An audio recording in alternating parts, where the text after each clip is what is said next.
Hoy es Gustavo Cañaveral, que ya creo que está en línea, esperamos que prenda su cámara. Con Gustavo Cañaveral vamos a hablar de la navegabilidad del riachuelo, porque Acumar convocó a una audiencia pública sobre este tema y Gustavo, además de habitante de La Boca, histórico, es uno de quienes vienen trabajando desde la sociedad civil en lo que se ha dado en llamar Proyecto Riachuelo desde hace muchos años. ¿Cómo estás, Gustavo? También él es periodista y tienen un canal de televisión que viene llevando adelante todos estos temas desde los territorios. Gustavo, contanos un poquito, más allá de tu opinión personal, qué es esta convocatoria de Acumar y qué pasó en el primer día y después desarrollás tu propia idea, ¿no? Pero ¿qué pasó en este primer día de audiencia pública sobre navegabilidad del riachuelo? Bueno, el primer día, hay que decir que hay 2 días. Necesitamos que le des más volumen a o que hables más fuerte. Hay que decir que hay 2 días, son 2 jornadas. El primer día habló una parte de la población que se inscribió. Bueno, sobre esto hay una opinión generalizada de apoyo a la navegabilidad, pero que tiene también algunas voces críticas y de opinión respecto a consideraciones mucho más integrales.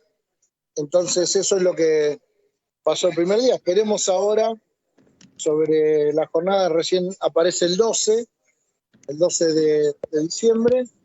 Y bueno, es todo un debate la navegabilidad, con lo cual es muy importante ponerla en juego. Es una audiencia importante para analizar y destrabar estos primeros metros, pero que tiene que ver con una mirada integral del riachuelo que permita no solo navegar estos 300 metros, sino todo el riachuelo en su conjunto y el Río de la Plata.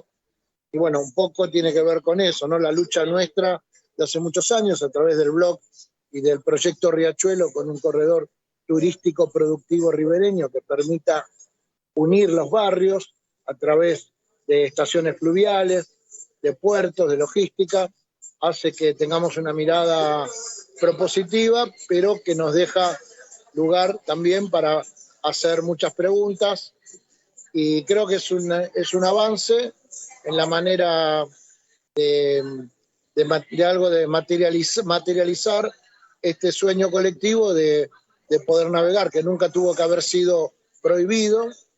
Entonces, bueno, nosotros estamos esperando hace 11 años que la navegación se reinicie, y para eso tenemos los proyectos ahí a través del blog, en el blog Proyecto Riachuelo podrán ver todo lo dibujado, lo diseñado hace muchos años, tanto en las notas del proyecto del Corredor Turístico Productivo Ribereño, como del proyecto Vivo, que habla de la navegabilidad por el Río de la Plata, y con una vocación de vincular el aeroparque con el aeropuerto de Seiza, en primer lugar, y a su vez todas las barriadas populares que están en ambas orillas, tanto hacia el norte como hacia el sur, ya que también se plantea ir hasta Quilmes y al sur, y para Tigre al norte.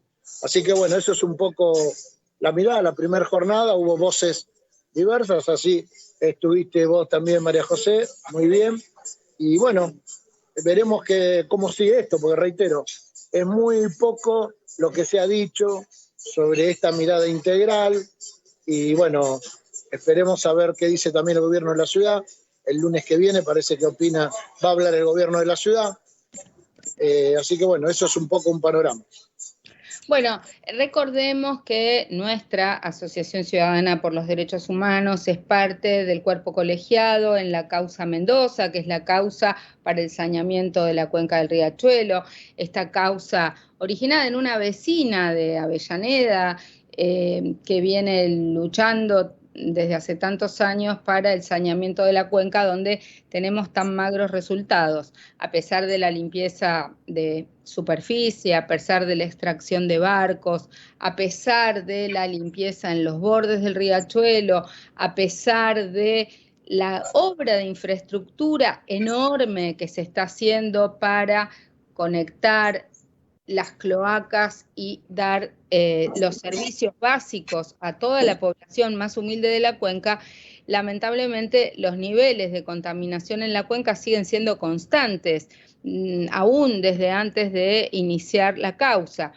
Y bueno, vos también estás siguiendo palmo a palmo las vicisitudes y las quejas y las protestas y los reclamos de muchos vecinos en distintos lugares, porque hay lugares críticos de la cuenca Matanza-Riachuelo donde, si bien en toda la cuenca la contaminación es grave y los niveles de plomo en sangre son alarmantes y los niveles de contaminación siguen constantes con contaminantes que no deberían permitirse su volcado, bueno, ahora se reabre esta discusión de la navegabilidad. Obviamente hay posturas más extremas, pero creo que la mayoría de nosotros entendemos que la navegabilidad fluvial es muy importante porque ríos que no se navegan, ríos que no se viven, es difícil que se defiendan y que se cuiden, pero también reclamamos paralelamente que haya medidas de modificación de las normas que permiten hoy el volcado y sobre todo medidas urgentes con los vecinos de algunos barrios, como es el caso de Villa Inflamable, un tema que vos venís trabajando hace tiempo. ¿Por qué no nos comentás también de esto? Sí, te comento antes que Villa Inflamable la historia de Riachuelo, que siempre me gusta arrancar. Eh, Esos habitantes que antes que vengan los españoles estaban allí, aquí por estas tierras, y que todavía persisten, que son los querandíes. El riachuelo era el punto de encuentro, era el sistema productivo de los pueblos originarios de aquí de La Pampa, de nuestra ciudad y del área metropolitana. Esos querandíes fueron masacrados, por eso se llama el río Matanza-Riachuelo.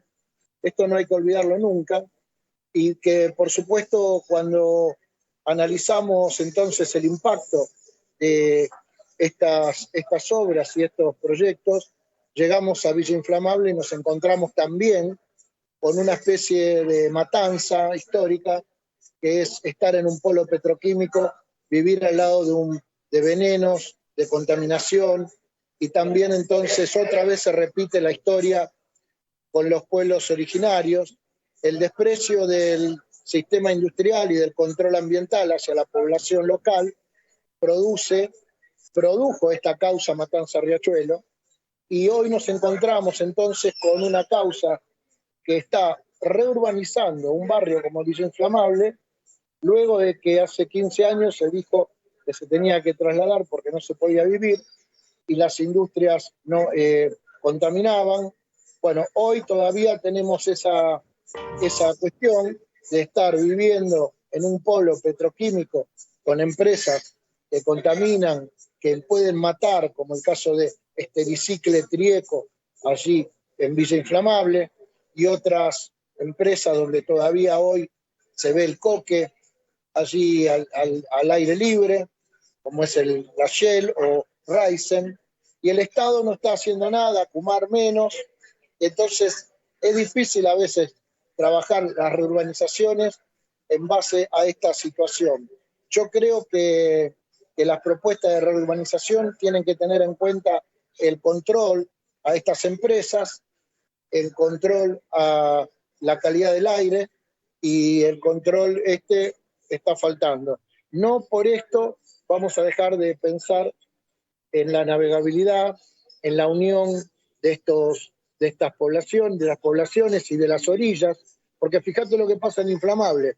En Inflamable, para nosotros una entrada allí de una estación fluvial también es importante, porque podrían entrar trabajadores en unas empresas donde no contaminen y se controlen, pueden entrar estudiantes, hay 2 puntos de agua para entrar, uno es por el puerto sur, por la dársena, justamente la dársena del puerto, que está allí, el puerto de Dock Sud, otras por el arroyo Sarandí, y a su vez esto vincularía todo el área de borde de la Sirga sobre el río de la Plata, donde entre Puerto Piojo y el arroyo Sarandí recuperar esas playas que ya están hoy usurpadas por la Shell o Raízen.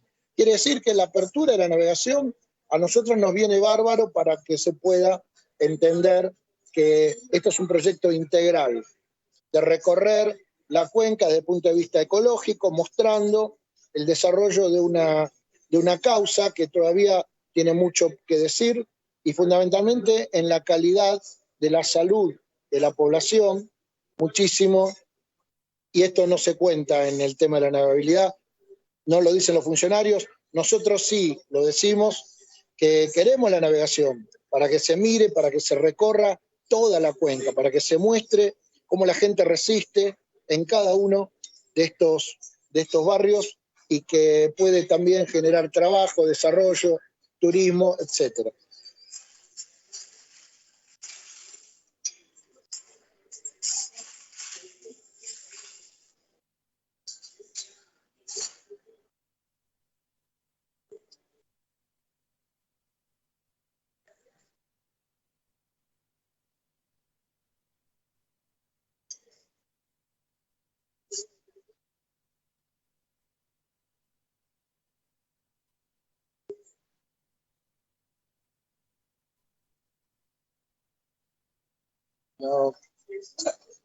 No pude escuchar.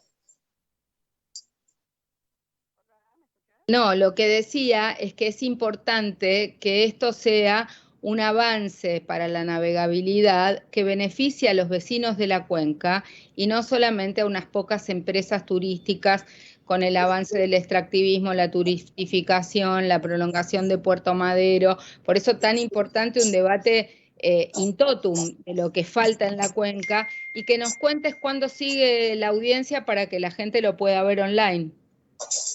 Bien, sí, coincido con lo que decís. De hecho, vos sos una experta en toda esta historia de la cuenca. Juntos hemos trabajado también para que la navegabilidad no sea afectada en la discusión sobre el puente Roca Patricios, allí por el 2010.